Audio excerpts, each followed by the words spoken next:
미국의 많은 재벌 가운데 존경을 받는 그런 가문이 있습니다. 물론 역사적으로 평가가 분분하기는 하지만 그러나 우리가 신앙인의 입장에서 그 가문의 신앙은 우리가 본받을 만하기 때문에 잠시 소개하면 록펠러라고 하는 여러분 부자를 아시죠? 그 록펠러 가문이 사회에도 기부를 많이 하고 특별히 록펠러 가문에 보면 그 신앙의 10계명이 있습니다. 뭐 예를 들면 십지 11조를 해라. 또 예배를 드릴 때는 꼭 앞자리에 앉아라. 목사님을 공경해라. 뭐 이런 등등 그런 신앙의 10계명을 잘 지키는 가문으로 유명합니다. 그리고 대대로 내려오는 신조가 있습니다. I believe, 나는 믿는다. 세 가지 신조가 있는데 첫째, 모든 권리에는 책임이 따른다는 것을 나는 믿는다. 둘째, 모든 기회에는 의무가 따른다는 것을 나는 믿는다. 셋째, 모든 소유에는 책무가 따른다는 것을 믿는다. 이 세 가지 신조를 읽으면서 생각나는 단어가 noblesse oblige. 프랑스 말로 높은 신분에 있다면 그 신분에 따른 의무도 있다. 그 의무를 다해야 된다. noblesse oblige 또는 oblige라고 하죠. 우리가 이 전도 하는 그런 큰 잔치 기간 중에 아마 전도에 대한 부담을 가지시는 분이 굉장히 많아요. 그래 다음 주 초청주일이고 환영주일 날도 교회 안 나오려고 하는 사람들이 혹시 있을지 모르겠습니다. 나는 전도를 못하니까, 못할 것 같으니까. 여러분 꼭 그러지 마십시오. 전도에 대한 부담이 있는데 이 전도를 주님의 명령이다. 또 주님의 유언이다. 그래서 그렇게 생각하면 참 부담이 많이 돼요. 전도를 못하고 있으면 늘 자책감에 사로잡히기도 합니다. 아니면 아예 전도는 목사님처럼 신학 교육을 받고 소명받고 훈련받은 분이나 하는 거지. 전도는 우리들처럼 이런 평신도들이 하는 것은 아니야. 아니면 평신도 중에서도 성령의 은사 중에 뭐 그런 은사가 있는 줄 모르겠지만 전도의 은사를 가진 사람이나 전도하는 것이지. 나처럼 말도 잘 못하고 성경적 지식도 없는 사람은 전도를 할 수 없지.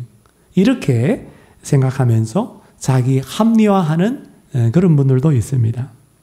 그러나 우리가 이 전도의 책임을 우리가 가진 권리, 우리의 가지고 있는 소유 때문이라고 생각하면 훨씬 마음이 아마 가벼울 것입니다. 우리가 가진 권리, 소유를 먼저 알자는 거죠. 내가 뭘 가졌는지를 아는 사람이 나누어 줄 수 있거든요. 내가 가진 소유와 내가 가진 권리가 뭡니까? 그것은 죄와 허물로 죽었던 우리가 다시 살게 된 것입니다. 그리고 공중권세 잡은 자 마귀를 따르다가 이제는 예수 믿고 예수님을 따르게 되었습니다. 그리고 예수님의 피로 우리의 이 죄가 깨끗하게 씻음을 받았어요. 죄 용서를 받았습니다. 그리고 예수를 믿음으로 영접함으로 하나님의 아들이 되고 딸이 되는 권세를 받았습니다. 그리고 우리가 세상 나라에 속하지만 천국에 속한 시민권자로 천국 백성으로 천국을 소유하였습니다. 우리는 실로 엄청난 권리와 어마어마한 소유를 갖고 있습니다. 이런 소유와 권리를 가지고 내가 있기 때문에 나에게도 책임이 있구나. 그러니까 전도라는 개념을 명령이요, 어명이요 이렇게 받아들이지 말고 물론 그런 부분도 있지만 이 전도의 책임을 내가 가지고 있는 권리, 내가 가지고 있는 소유에 따른 책임이다. 이렇게 한번 생각해 보면 훨씬 마음이 여러분 가벼워지는 것을 느낄 것입니다. 오늘 사도 바울은 과거에 어떤 사람이었습니까? 그가 서신서에서 말한 것처럼 자기는 핍박자였다는 거예요. 죄인 중에 괴수였고 그리고 회방자였다. 그렇게 과거의 자기를 그렇게 고백한 적이 있어요. 교회를 핍박하고 예수 믿는 사람들을 잡아다가 재판석으로 넘기는 그런 노릇을 한 아주 악한 사람이었습니다. 그런데 그가 시리아의 그 다메섹으로 가는 길 위에서 다메섹으로 가는 이유도 그 다메섹에 있는 예수 믿는 사람들을 붙잡아서 예루살렘 공회에 넘기려고 갔던 것이죠. 그런데 가는 길 중간에 부활하신 예수님을 극적으로 만나게 되었습니다.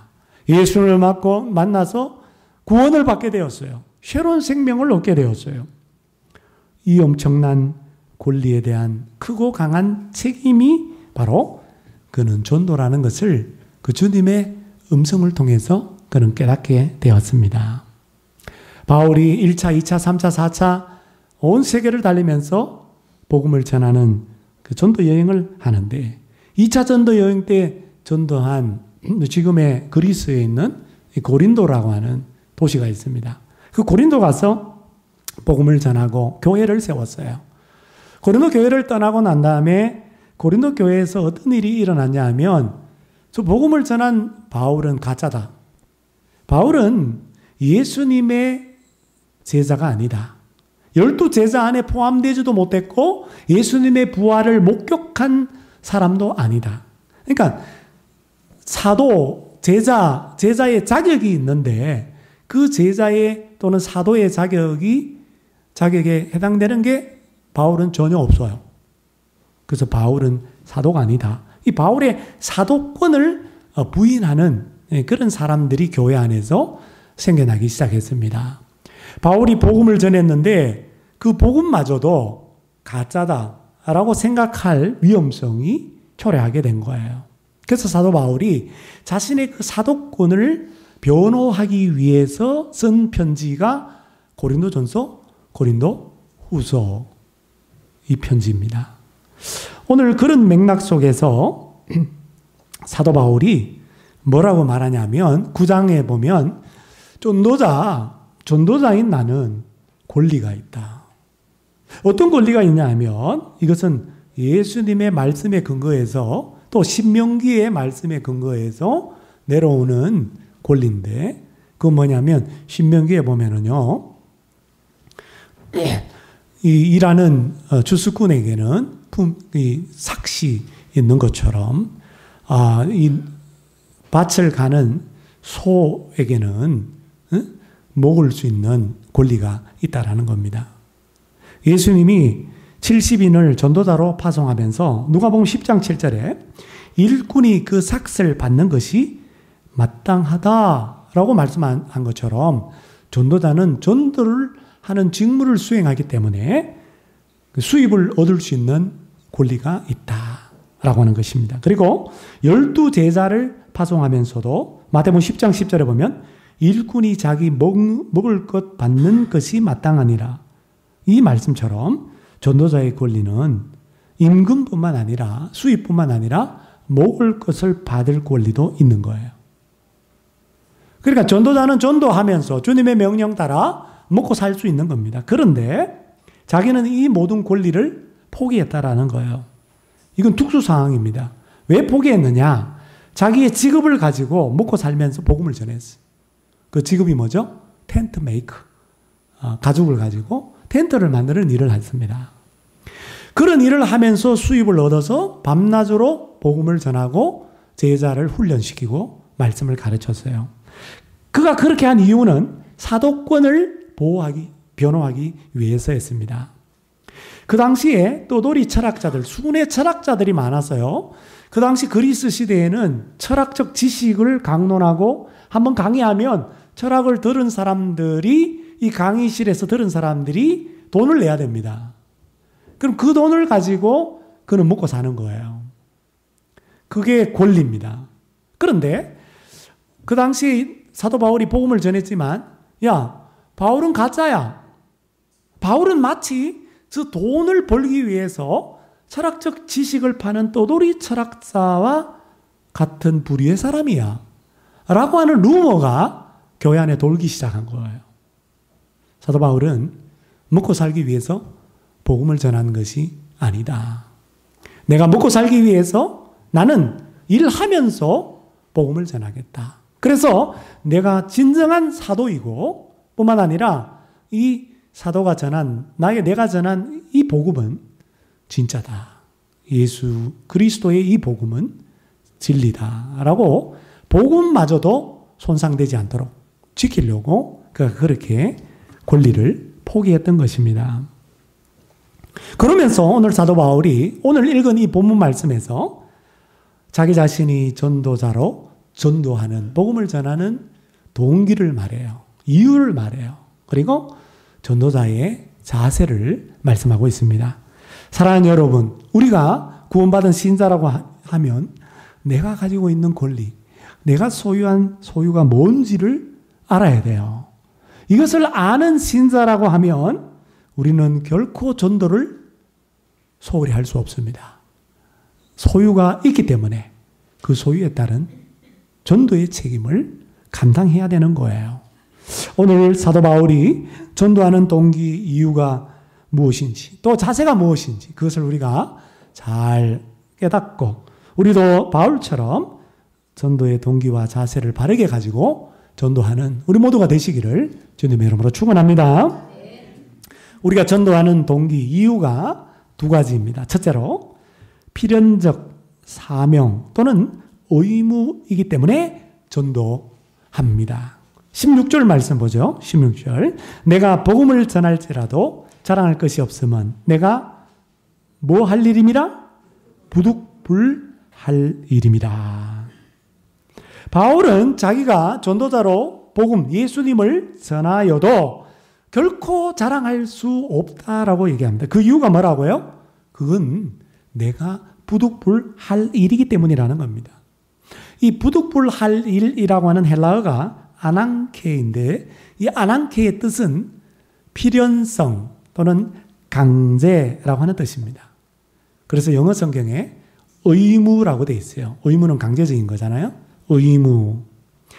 헬라어로 이 뒷부분을 번역하면 이렇게 됩니다. 나는 복음을 전해도 자랑할 수 없습니다. 왜냐하면 필연성이, 강제가 나에게 부과되었기 때문입니다.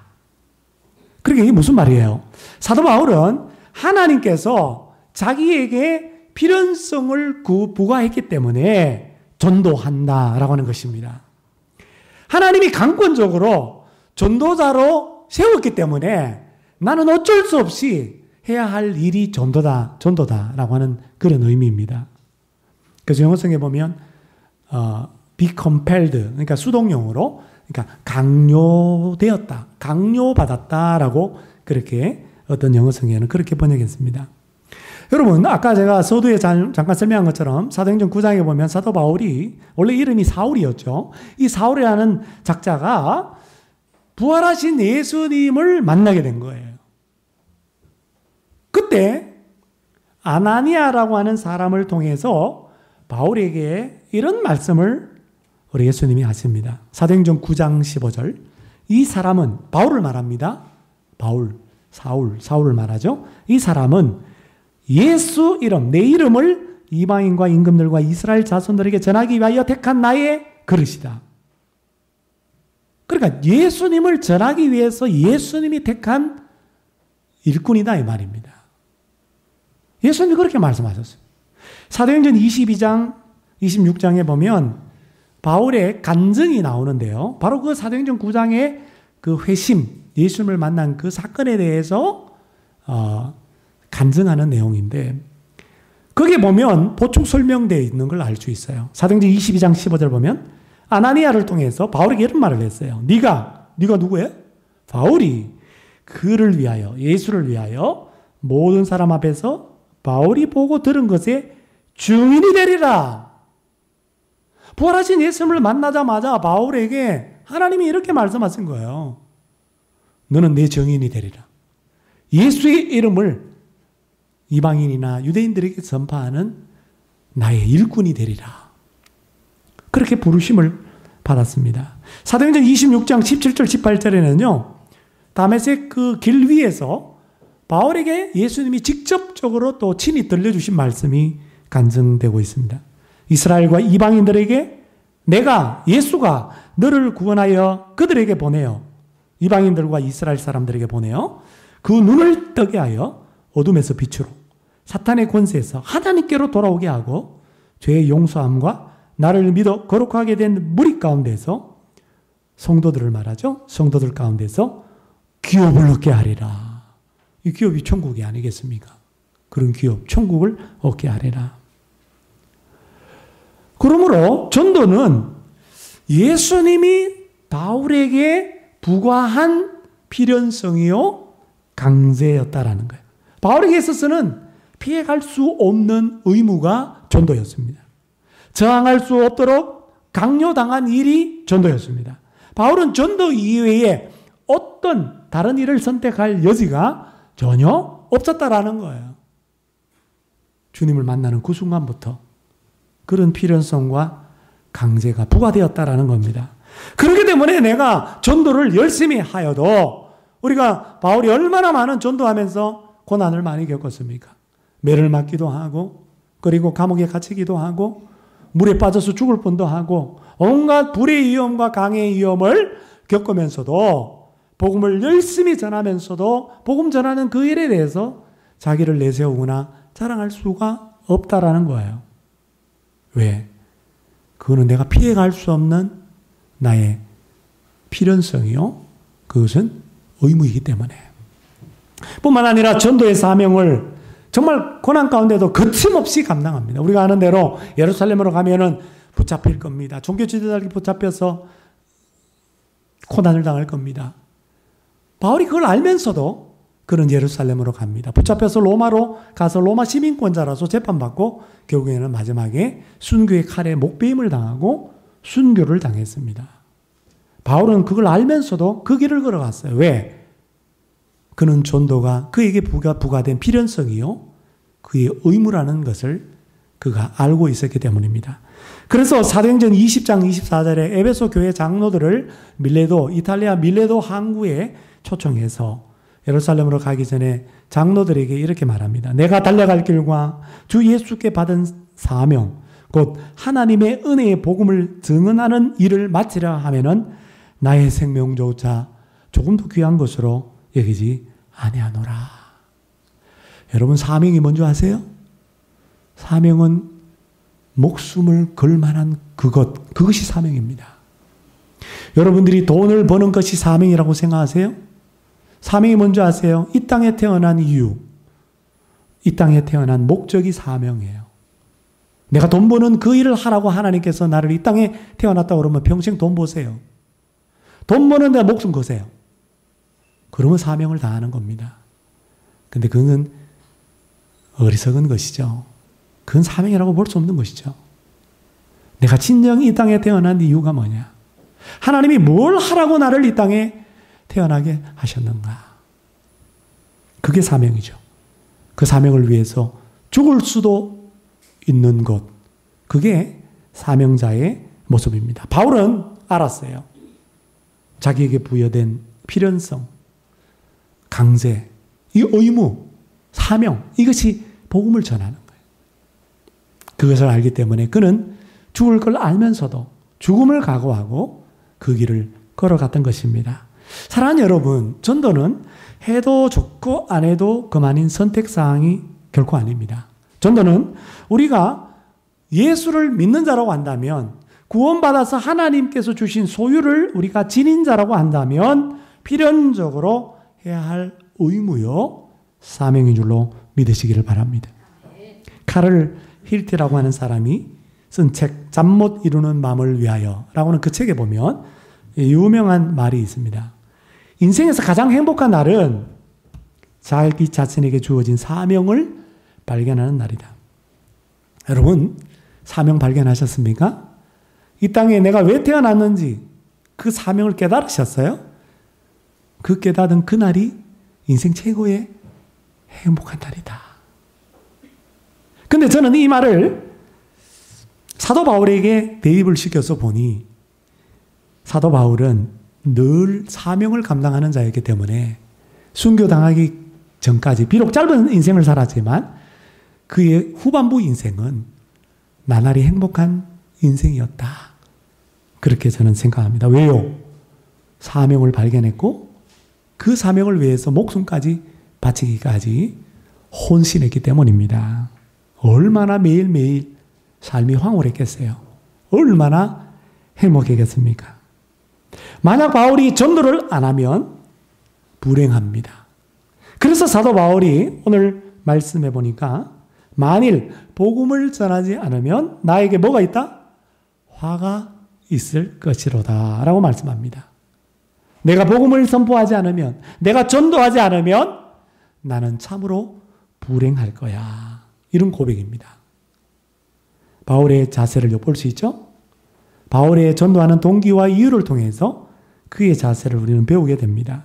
그러니까 바울은 이런 말을 뒤집어서 말하면 나는 불행하지 않기 위해서, 나에게 화가 미치지 않기 위해서 나는 전도해야 하는 것입니다. 다시 말하면 나는 행복하기 위해서, 나는 늘 기쁘기 위해서 나는 전도하는 것입니다. 전도가 나의 필연적 사명이요 의무라고 한다면 전도 안 하면 불행한 것이죠. 전도하면 행복한 것이죠. 1900년대 초에 미국의 테일러 카셀리라고 하는 의사가 있습니다. 이 의사는 굉장히 존경받는 의사예요. 그 당시에 성공해서 돈도 많이 버는 의사인데 이 의사가요 이렇게 소개되는 이유는 그가 믿음이 좋기 때문입니다.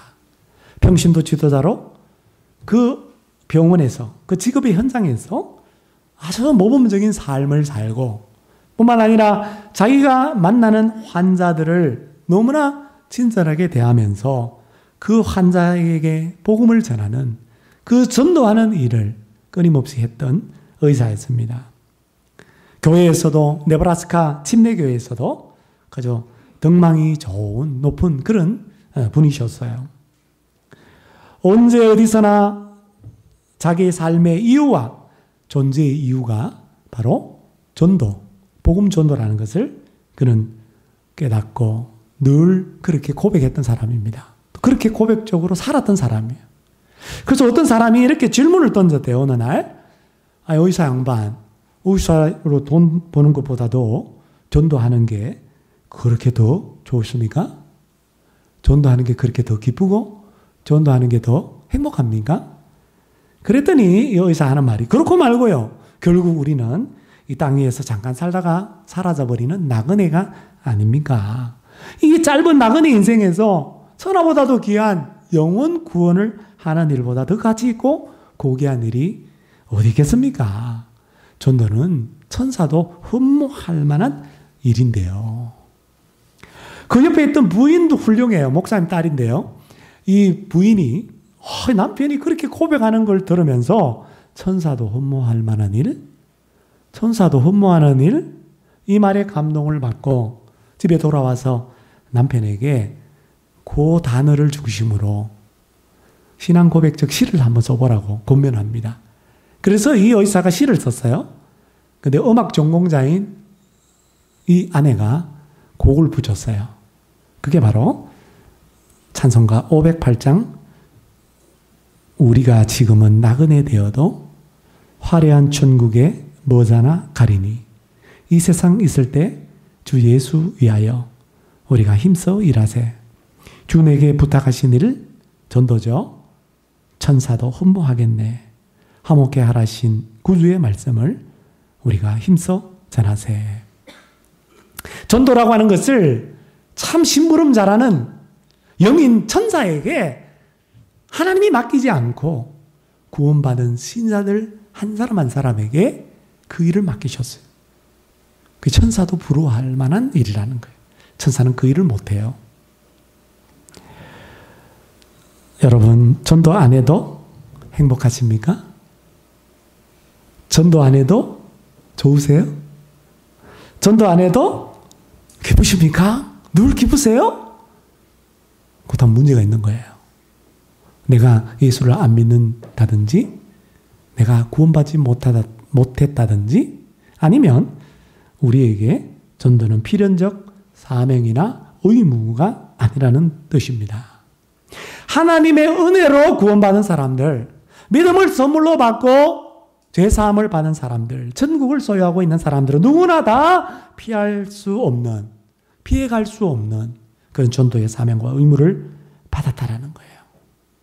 부디 우리 바울처럼 또 카셀 이 의사처럼, 이 의사가 나중에 한갑이 넘어서 내가 복음을 제대로 전하고 싶다 그래서 목회자가 됩니다. 네. 카셀처럼 전도함으로 늘 좋고, 전도함으로 늘 기쁘고, 전도함으로 늘 행복한 우리 전도자들이 다 되시기를 주님의 이름으로 축복합니다. 두 번째 전도의 동기와 전도의 자세는요, 하나님이 맡겨주신 청지기 직이기 때문입니다. 17절 말씀, 다 같이 한번 17절을 읽어봐요. 시작. 내가 내 자의로 이것을 행하면 상을 얻으려니와 내가 자의로 아니한다 할지라도, 자, 이 구절을 킹 제임스 버전 흠정역으로 제가 읽어드릴게요. 내가 자원하여 이 일을 하면, 전도죠, 보상을 얻으려니와 내 뜻에 반하여 한다 할지라도 복음의 분배 사역을 내가 맡았노라. 여기 나오는 이 사명이라고 하는 헬라어가 오이코노미아라고 하는데, 이 오이코노미아의 뜻은 청지기직입니다. 헬라어로 오이코스가 집이거든요. 그래서 우리가 관계 전도를 말할 때 오이코스 전도라고 그럽니다. 그러니까 이 가까운 우리 가족들부터 전도하자 이거지. 관계 맺고 있는 가족 전도, 오이코스 전도, 관계 전도를 말하는데, 오이코노모스가 뭐냐면 청지기예요. 오이코노미아는 청지기직이고, 그러니까 청지기가 뭐 하는 사람이냐? 오이코스라고 하는 단어가 들어가 있으니까 집안을 잘 관리하는 사람이 청지기예요. 오늘날 우리는 좀 이 청지기 그럼 잘 종 아니면 청지기, 종이랑 같은 건가? 종은 아니에요. 종과 주인 사이에 관리자 역할을 하는 게 청지기입니다. 오늘날 말하면 관리인이라고 그렇게 번역할 수 있는 단어죠. 그러니까 하나님께서 바울에게 뭘 맡겨주셨냐면 청지기직을 맡겨주셨다라는 거예요. 청지기는 집안을 잘 관리하는 사람. 청지기가 하는 일이 뭐냐면 예수님께서 베드로에게 이런 비유를 하셨어요. 비유의 말씀을 하셨어요. 누가복음 12장 42절. 지혜 있고 진실한 청지기가 되어 주인에게 그 집 종들을 맡아 때를 따라 양식을 나누어 줄 자가 누구냐? 그러니까 청지기가 뭐냐? 청지기가 하는 일은 주인으로부터 집 종들을 맡아가지고 그 집 종들에게 양식을 잘 분배하는 일을 하는 사람이라는 거예요. 여러분, 구약 성경에 요셉이라고 하는 인물 아시죠? 이집트에서 보디발의 그 시위대장 보디발 집에서 청지기로 그렇게 살았습니다. 그전에는 뭐 종들끼리 싸우고 난리가 났어요. 그리고 뭐 재산이 자꾸 없어지고 난리가 났어.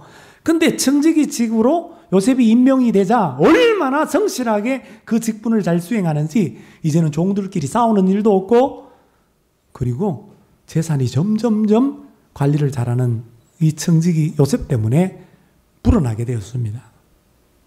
여러분 그 내용을 알고 계시죠? 요셉을 생각하면 청지기가 뭔지를 아실 거예요. 자, 여기서 우리가 사도 바울이 청지기직을 받았다라고 할 때 이 17절의 사명, 이 청지기직을 그래서 흠정역에서 뭐라고 그랬냐면 복음의 분배 사역이라고 그렇게 번역을 했던 겁니다. 복음의 청지기직이 뭡니까? 그 복음을, 그 기쁜 소식을 믿지 않는 사람들에게 나누어 주는 일을 하는 자가 청지기예요. 그 일이 청지기직이죠. 사도 바울은 전도를 어떻게 생각하냐면 하나님이 나를 너무너무 신임하셔서 나를 너무너무 충성되이 여겨서 일을 하면 잘할 사람이라고 하나님께서 선택하셔서 나에게 맡겨주신 청지기직이다라는 겁니다. 청지기에게는 어떤 권리도 없어요. 주인에게만 권리가 있어요. 청지기에는 어떤 보상도 없습니다. 오직 책임밖에 없어요. 주인이 맡겨준 책임을 감당해야 될 뿐이야. 청지기의 책임이 뭡니까? 복음을 나눠주는 것, 전도하는 것입니다. 그래서 전도의 책임을 인식한 사도 바울이 18절 말씀해 보니까 그런즉 내 상이 무엇이냐? 내가 복음을 전할 때 값없이 전하고 복음으로 말미암아 내게 있는 권리를 다 쓰지 아니하는 이것이로다. 복음의 청지기로서 사도 바울이 보상을 받을 권리가 있어요. 그러나 그 보상을 내가 다 포기하겠다라는 거예요. 그 권리를 다 포기하겠다라는 것입니다. 이 땅에 청지기로서 나에게 청지기직을 잘 수행해도 보상은 없어. 만약에 이 땅에서 보상이 있다고 한다면 내가 어떤 보상을 바라지 않고 복음을 전하는 것이고 이 땅에서 보상받을 권리까지도 포기하면서 복음을 전하는 것, 전도 그것, 그 자체가 나에게 상급이지, 나에게는 보상이지, 이렇게 그가 고백하고 있습니다. 동기를 통해서 그의 자세를 배울 만하죠? 여러분, 우리가 하나님께서 맡겨주신 청지기직을 소홀히 하면 그것은 죄입니다. 복음의 청지기직을 우리가 감당하지 못하면, 그 직무를 수행하지 않으면 그것은 죄가 되는 것입니다. 왜냐하면 우리가 청지기이기 때문에. 주님이 우리를 믿고 맡겼는데 그 일을 안 하면 그러면 직무유기죄가 되는 것이죠. 그래서 존 스토트 목사님이 전도하지 않은 죄라고 하는 책에서 이렇게 말했습니다. 수많은 사람들이 기아에 허덕이며 죽어가고 있는데 자기 자신은 기름진 양식이 널려있는 초원을 알고 있다고 합시다. 그것도 공짜로 널려있는 곳을 말입니다. 그런데도 그 양식이 많은 초원을 사람들에게 알려주지 않는다면 죽어가는 사람을 그대로 방조한 살인 방조죄라는 것입니다. 그러나 우리가 반대로 이 청지기직을, 복음의 청지기직을 잘 수행하면 내가 상상할 수 없는 기쁨이 있고 내가 정말 상상할 수 없는 하나님의 나라의 확장을 위해서 쓰임받게 되는 것입니다. 여러분, 이게 보상이 아닐까요? 사도 바울이 뭐라고 그랬어요? 데살로니가 전후서를 읽어보면 나의 소망이 뭐냐? 나의 자랑에 면류관 상급이 뭐냐? 나의 기쁨이 뭐냐?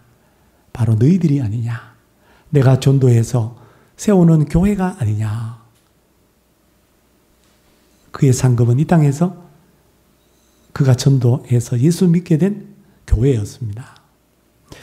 어느 젊은 선교사의 간증인데요. 이 간증문을 여러분에게 읽어드립니다. 이분은 우리나라 선교사는 아니고 외국의 선교사님인데 어느 선교 대회에서 선교사라서 간증을 했는데 그 간증의 내용을 소개합니다. 저는 기독교 가정에서 태어나지도 않았고 어릴 적 교회에 가본 적도 없었습니다.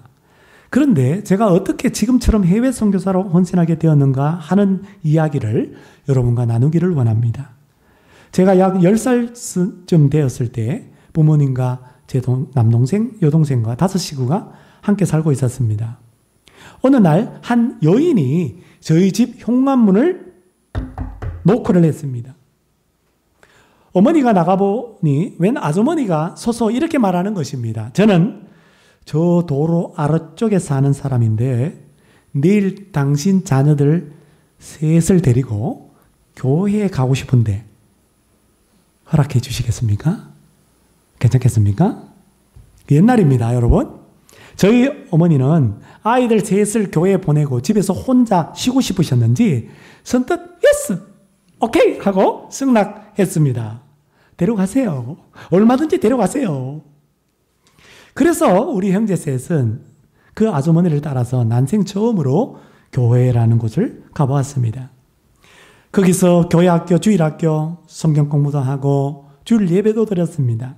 그때 제가 처음으로 복음에 대해서 들어보았습니다. 그 아주머니는 다음 주에도 와서 또 데려가고 그 다음 주에도 와서 데려가고 매주마다 와서 우리를 계속 자기 차로, 자동차로 교회로 데리고 갔습니다. 1년이 지나서 저는 예수님을 그리스도로 영접하였습니다. 예수님을 구주로 영접하였습니다. 제 남동생도 제 여동생도 우리 다 같이 예수님을 그리스도로 구원자로 영접했습니다. 얼마 후에 뒤이어 우리 어머니도 우리 아버지도 집에 안 가고 쉬고 계셨던 그 두 분도 다 복음을 듣고 우리 모든 가족이 다 예수님을 영접하게 되었습니다. 저는 고등학교를 마치고 기독교 대학으로 진학을 했고 졸업 후에 이제는 선교사로 헌신해서 복음을 전하러 제가 결혼해서 해외로까지 온 가족이 함께 나가게 되었습니다. 이런 놀라운 역사가 일어나게 된 것은 제가 10살 때 우리 집 문을 놓고 한 어느 낯선 여인으로부터 시작되었던 것입니다. 그리고 이상한 일이 한 가지가 있습니다. 나는 그 아주머니의 이름을 아직도 정확히 모른다는 것입니다. 저는 그때 아직 어린아이였고 그래서 그분의 이름 같은 것은 아예 관심도 없었습니다. 그런데 저는 그분이 저희를 위해 해주신 일, 그 모든 일은 지금도 생생하게 똑똑히 기억하고 있습니다. 그것은 절대로 잊을 수 없습니다. 하나님께서 그 아주머니를 사용하셔서 우리 가정을 다 구원하시고 또 내가 선교사가까지 헌신할 수 있도록 하나님이 놀랍게 역사하셨던 것입니다. 여러분, 저는 이 간증을 읽으면서 이걸 깨달았어요. 야, 내가 참 무심코 전도한 그 한 사람이 하나님의 나라 확장을 위해서 쓰임받는 선교사가 될 수도 있겠구나. 내가 전도하려고 애쓰다가 그렇게 전도한 그 한 사람이 나중에 소명받고 정말 이 세상에 선한 영향을 끼치는 교회 목회자가 될 수도 있겠구나. 내가 전도한 그 한 사람이 모든 날 전도한 나의 이름을 기억하지 못해도 전도한 그를 위하여 내가 전도하기 위해서 애쓰고 섬기고 희생하고 섬겼던 그 모든 일들을 똑똑하게 그가 기억하겠구나. 하나님, 그가 전도받은 그 한 사람이 하나님이 전도한 나를 통해서 자신의 가정과 자신의 인생에 놀라운 역사를 하셨다라는 것을 그가 깨닫게 되겠구나. 여러분, 이것이 청지기직을 잘 수행하는 자에게 하나님이 주시는 이 땅의 보상이 아니겠습니까? 이것이 우리의 자랑이 아니겠어요? 이것이 우리의 기쁨이 아니겠습니까?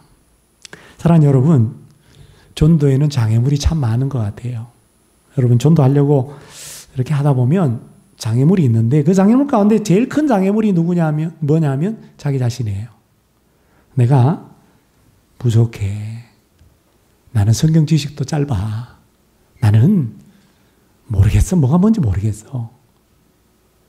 나는 삶이 또 온전치 못해. 이거 나같이 부족한 사람이 어떻게 전도해? 하면서 그 부족함으로 말미암아 전도하기를 주저하기도 하고 또 너무 바빠. 하는 일이 너무 바빠. 급한 일에 쫓겨가지고 전도라고 하는 이 중요한 일을 미루기도 하고 또 어떤 사람은 아이고 내가 전도했다가 저 사람이 거절하면 어떡하나? 거절하면 이거 낭패잖아.